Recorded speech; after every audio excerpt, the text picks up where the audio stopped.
AG ನ್ಯೂಸ್ಗೆ ಸ್ವಾಗತ. ರಾಜ್ಯದ 3 ಕ್ಷೇತ್ರಗಳ ಬೈ ಎಲೆಕ್ಷನ್ನಲ್ಲಿ ಕಾಂಗ್ರೆಸ್ ಗೆಲ್ಲಲಿದೆ, ಬಿಜೆಪಿ ತಂತ್ರ ಪಾಲಿಸಲ್ಲ ಎಂದು ಡಿಸಿಎಂ ಡಿಕೆಶಿ ಹೇಳಿದ್ದಾರೆ. ಸೋಮವಾರ ಸದಾಶಿವನಗರದ ನಿವಾಸದ ಬಳಿ ಮಾತನಾಡಿ, ಇವತ್ತು ಚನ್ನಪಟ್ಟಣದಲ್ಲಿ ಸಿಎಂ ನಾನು ಪ್ರಚಾರ ಮಾಡ್ತೀವಿ. ಚನ್ನಪಟ್ಟಣ, ಸಂಡೂರು, ಶಿಗ್ಗಾವಿಯಲ್ಲಿ ಗೆಲ್ತೀವಿ. ಕರ್ನಾಟಕದ ಜನ ಗ್ಯಾರಂಟಿ ಯೋಜನೆಗಳ ಪರ ಇದ್ದಾರೆ. ಬಿಜೆಪಿಯಿಂದ ಮಾಡುವ ತಂತ್ರ ನಡೆಯಲ್ಲ. ಜನ ಕಾಂಗ್ರೆಸ್ ಪರವಾಗಿದ್ದು ನಮ್ಮ ಅಭ್ಯರ್ಥಿಗಳು ಗೆಲ್ಲುತ್ತಾರೆ ಎಂದಿದ್ದಾರೆ.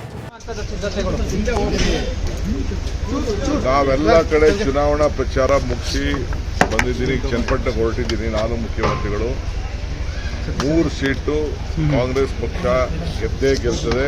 ಆತ್ಮವಿಶ್ವಾಸ ಇದೆ. ನಮ್ಮ ಗ್ಯಾರಂಟಿಗಳನ್ನು ಜನ ಒಪ್ಪಿದ್ದಾರೆ, ನಮ್ಮ ಆಡಳಿತ ಒಪ್ಪಿದ್ದಾರೆ. ಬಿಜೆಪಿಯವರು ಏನೇ ತಂತ್ರ ಮಾಡಕ್ಕೆ ಪ್ರಯತ್ನ ಮಾಡೋದು ಕೂಡ ಯಾವುದು ನಡೆಯಲ್ಲ. ಇದು ನಾವು 136 ಸೀಟ್ ಯಾವ ರೀತಿ ಜನ ವೋಟ್ ಹಾಕಿದ್ರು ಅದೇ ರೀತಿ 3 ಸೀಟ್ ವೋಟ್ ಹಾಕ್ತಾರೆ. ಚುನಾವಣೆ ಬಳಿಕ ಗೃಹಲಕ್ಷ್ಮಿ ನಿಲ್ಲುತ್ತೆ ಅಂತ ದೇವೇಗೌಡರು ಹೇಳಿದ್ದಾರೆ. ಅದಕ್ಕೆ ಬಿಜೆಪಿಯವರು ಏನಾದ್ರು ಮಾಡಿ ನಮ್ಮ ಗ್ಯಾರಂಟಿಗಳನ್ನು ನಿಲ್ಲಿಸಬೇಕು ಅಂತ ಹೊರಟಿದ್ದಾರೆ. ಅದು ಎಚ್ಚರಿಕೆಯಿಂದ ನಮ್ಮ ಜನ ಇರಬೇಕು. ಅದನ್ನೇ ದೇವೇಗೌಡರು ಹೇಳಿದ್ರು, ಗೃಹಲಕ್ಷ್ಮಿ ನಿಲ್ಲಿಸ್ತೀನಿ ಅಂತ. ಅವ್ರ ಹಣೆಯಲ್ಲಿ ಬರೆದಿಲ್ಲ. ನಾವು ಕೊಡ್ತಾ ಇರೋದು ನಮ್ಮ ತಾಯಂದಿರಿಗೆ ಅವರ ಬದುಕು, ಮನೆ ಬದುಕು, ಸಂಸಾರ ಚೆನ್ನಾಗಿ ನಡೆಸಲಿ ಅಂತ ಕೊಡ್ತಾ ಇದ್ದೀವಿ. ಅದನ್ನು ತಪ್ಪಿಸ್ಬೇಕು ಅಂತ ಬಿಜೆಪಿ ಮತ್ತು NDA JDS ಅವರು ಹೊರಟಿದ್ದಾರೆ. ಹುಷಾರಾಗಿರ್ಬೇಕು. ಕನ್ನಡಿಗರ ಮೆಚ್ಚಿನ ನಿಮ್ಮ AJ 24/7 ನ್ಯೂಸ್ ಕನ್ನಡ ವಾಹಿನಿ ಇದೀಗ ಟಿವಿಯಲ್ಲಿ ಲಭ್ಯ. ವೇಳೆ ನೋಟಿಸ್ ಕೊಟ್ಟಿದ್ರೆ ವಾಪಸ್ ತಗೋತೀವಿ.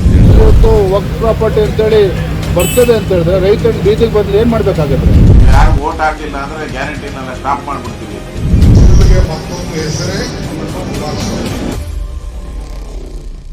ಕರ್ನಾಟಕ ಮತ್ತು ದೇಶ ವಿದೇಶ 360 ಡಿಗ್ರಿ ಸುದ್ದಿ ಹಾಗೂ ಉತ್ತರ ಕರ್ನಾಟಕ, ಬೆಳಗಾವಿ, ಬಾಗಲಕೋಟೆ, ಧಾರವಾಡ, ಹಾವೇರಿ, ಗದಗ, ಬಿಜಾಪುರ ಜಿಲ್ಲೆಯ ಕ್ಷಣದ ವಿವರವನ್ನ ಪಡೆಯುವುದಕ್ಕೆ AJ 24/7 ನ್ಯೂಸ್ ಕನ್ನಡ ವಾಹಿನಿಯನ್ನ ಲೈಕ್ ಮಾಡಿ, ವಿಡಿಯೋಗಳನ್ನ ಶೇರ್ ಮಾಡಿ, ಕಮೆಂಟ್ ಮಾಡುವ ಮೂಲಕ ನಮ್ಮ ವಾಹಿನಿಗೆ ಸಹಕಾರ ನೀಡಿ ಮತ್ತು ಚಾನೆಲ್ ಅನ್ನ ಸಬ್ಸ್ಕ್ರೈಬ್ ಮಾಡಿ.